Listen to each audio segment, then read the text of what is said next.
Krásné páteční dopoledne, tady ze Zhora z Bramberku, takže dneska 14 km v Kopečkách, jsem zhruba v půlce, ještě se běhnu dolů a budu mít zase 14 km, každý z těch kilometrů proměním ve 14 korun. Je to 5. den charitativní virtuální výzvy pro hospic 14 pomocníků ze Semil. Dneska už s touhle krásnou novou čelenkou, kterou mi včera přivezla Martička. Marti, strašně moc za ní děkuju. A i přesto, že mám čelenek plnou skříň, tak tuhle budu vždycky nosit rád, protože to si myslím, že vždycky, když si ji prostě nandám, tak to bude mít nějaký takový odkaz. Ne odkaz můj, ale odkaz lidí z toho hospice za to, že dělají to, co dělají. A já vám za to neskutečně opět děkuju. Děkuju, že můžu být ambasadorem tady té akce, neskutečně si toho vážím. Děkuju všem lidem, kteří reagovali být na můj mail nebo zprávu, nebo nějakou prosbu, nějaké sdílení.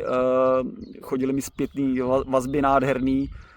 Je to i o tom, že já si uvědomuju, že ty lidi ve mě věří a to je prostě třeba pro mě má strašně velkou hodnotu. Takže všem vám děkuju, nebudu nikoho jmenovat osobně, vy moc dobře víte, o koho se jedná, s kým jsem v posledních pár dnech v kontaktu.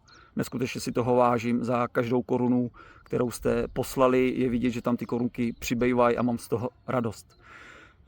Ještě bych chtěl samozřejmě nějaký ten můj myšlenkový pochod sem hodit, protože jsem si včera pustil jeden podcast díky Martičce, že mě přivedla na něj.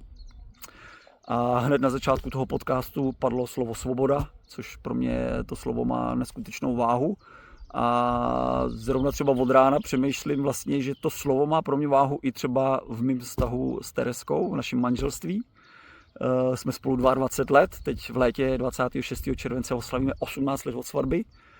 A čím díl jsme spolu, tím vlastně si to víc uvědomuju, jak vlastně svobodu, kterou jsme mezi sebou vybudovali, přestože jsme manželé, protože manželé není vězení, tak si ji neskutečně vážím. Je to úžasný, jak vlastně ona nechává svobodně žít mě, já jí. A vždycky se zase můžeme zpátky vracet plný energie do té naší rodiny, ve které jsme hrozně rádi.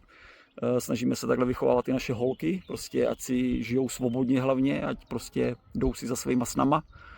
A já jsem si dneska při té krásné muzice, kterou si pouštím dneska do uší, zase tohle uvědomil, jak to má pro mě strašně velkou hodnotu a Teresko, chci ti za to strašně moc poděkovat. Jsi prostě úžasný človíček a to, že tě některý lidi mají za kamarády, je to jejich bonus. To, že si tě Pepa vybral do svého týmu, je to jeho bonus. Ale můj bonus je to, že jsi moje žena.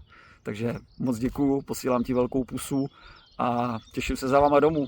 Takže jdeme zase dělat nějaký dobrý věci, protože ty mě nabíjejí. Hele. Mějte se krásně, hezký den, čau.